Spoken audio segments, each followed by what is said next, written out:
উনি এমন কাজ করেছেন, এমন কাজ মুরাদনগর করেছেন যেটা মুরাদনগর মানুষ চিন্তা করে না। উনি আমাকে মামলার আসামি করেছেন, আল্লাহ পাক আমাকে মুক্ত করেছেন। আল্লাহ কিভাবে মুক্ত করেছে একটু শুনবেন, বলেন। আমি অসুস্থ, যে কোনো উপায়ে আমার মা আমার ভাইকে বলল তাকে বিদেশে পাঠায় দিয়ে তার চিকিৎসা করছে।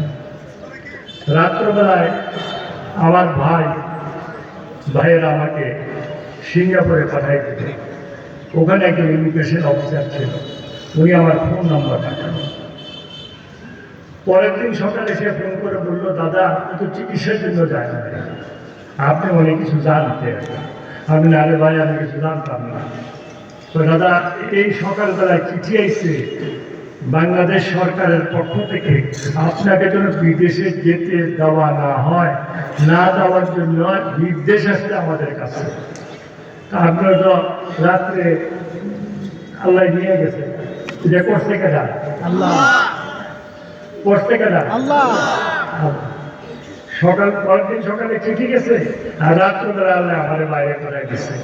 আল্লাহ এই জালেমদের থেকে, এই অত্যাচার অবিচার থেকে, জুলুম থেকে বাঁচানোর জন্য আমাকে বাইরে পাঠিয়ে গেছে। আমি যখন বাইরে থেকেও আপনাদের সাথে যোগাযোগ রাখতাম, তখন সে করলো কি যে তাকে এনে বাংলাদেশে জেলখানায় করতে হবে, পুরা তাকে যেগুলো একটা ব্যবস্থা করতে হবে। এই জন্য সারা পৃথিবীতে ইন্টারপোলের মাধ্যমে চিঠি পাঠাই দিল বাংলাদেশ সরকারের মাধ্যমে, যে তাকে যেখানে যে অবস্থা থাকুক ধরে পাঠাই দাও। আমাকে কিন্তু গ্রেপ্তার করা হয়েছিল ইন্টারপোলের সেই নির্দেশে।